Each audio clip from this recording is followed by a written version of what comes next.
I do appreciate you taking up some of your time to speak to us today. I'm not going to ask you about the situation in India, but I do want to ask you about some of the government news this morning. They say they've got their new policy now to lift more children out of poverty. I mean, I presume this is one of the rare occasions where you agree that that is a good thing and should be done, and this is the right kind of policy for the government to be pursuing. Well, we agree on the intention in terms of lifting children out of poverty, of course, and anyone who's in poverty, we want to lift them out of poverty, of course. But it's the way you do that, and the best way of doing that, of course, is making sure there's access to well-paid work, and that's the opposite of what this government's doing. Is you're seeing significant rises in unemployment since they took over, about 180,000 fewer jobs in our economy now, and many of those jobs have been lost in key sectors that are accessed by people who are moving into work, such as hospitality, pubs, restaurants, or retail. All those things have been completely hammered by new government policies, not least the jobs tax last year, which really hit the hospitality and leisure industries and retail industries very hard. And now a big rise in business rates. The average pub now £11,000 a year worse off because of Labour's policies. All this will affect jobs, as will the Employment Rights Bill. So there's a toxic mix, really, in terms of people who want to enter the place of work, which is the best way to lift people their children out of poverty. Yeah, backing the intention, but not the way they're getting there.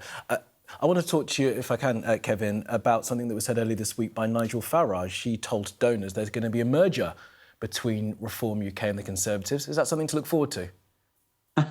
Not at all. That's not going to happen. It's not what we want to do. We've got completely different political philosophies from Reform. We're doing some things in terms of managing our borders properly, but in terms of key things like, for example, the economy, we're the only party now that is right of centre on the economy. The Reform Party is very left-wing on the economy. The child benefit, the cap on child benefits to 2 children is one of the policies, in the lifting of that, is one of the policies that Nigel Farage and Reform wanted to adopt. We don't agree that shifting the burden of taxation onto people who are in work and really with the purpose to increase benefits to people out of work or working in limited hours is the right thing to do. That balance is completely wrong. So there are many things fundamentally we disagree with. We're focusing on what we're doing, which is we've got an excellent leader in Kemi Badenoch. She's got the strength, the backbone to lead this country. That's what we need right now, and making sure we have sensible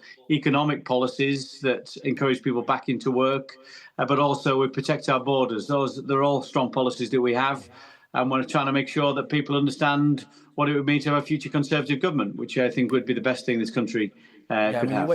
But Kevin, as you know, you're way down in the polls, and just the day after Nigel Farage said that, it was reported, a donor gave them £9 million. It's one of the largest ever donations to a political party. So it sounds like that individual likes the idea of there being a Conservative Reform Pact. Well, I don't know if they do or not, but the reality is our donors ourselves have been very generous. The Conservative Party, they believe in what we're about. We're sensible management of the economy, that's critical.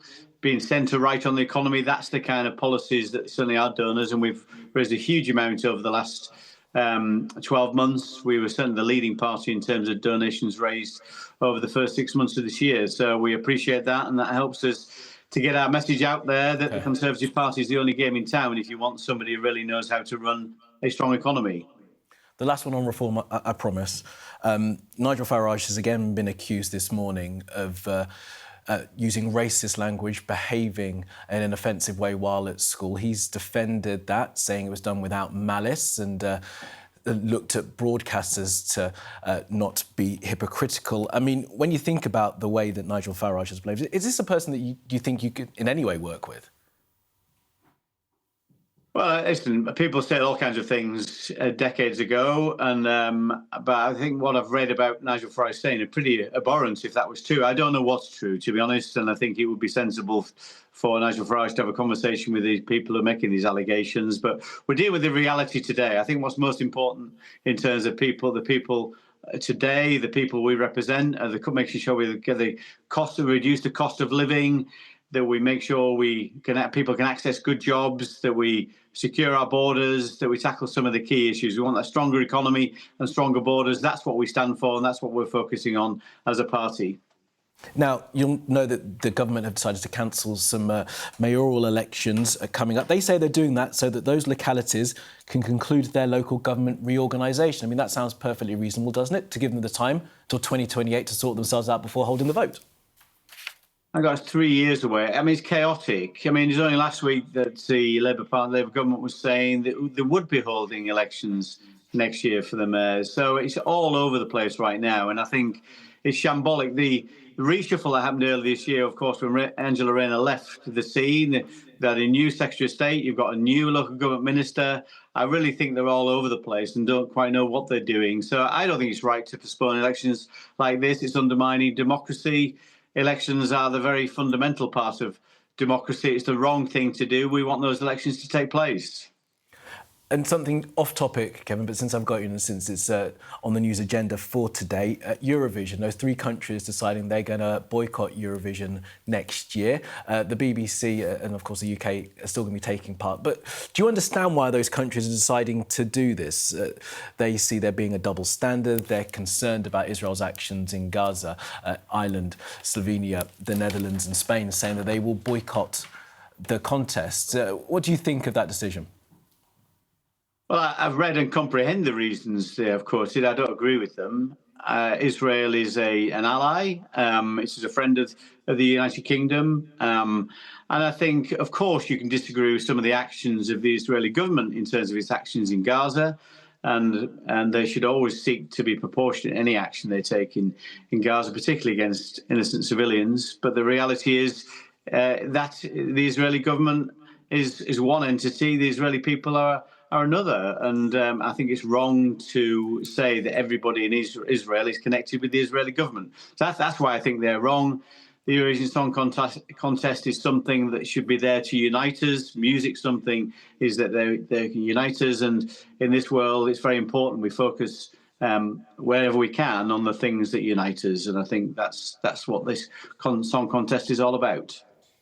All right. Kevin, you've been very patient with me this morning. Thanks so much for making the time. It was good to speak to you. Kevin Hollinrake there, Red Show Conservative Party. Thank you, Kevin.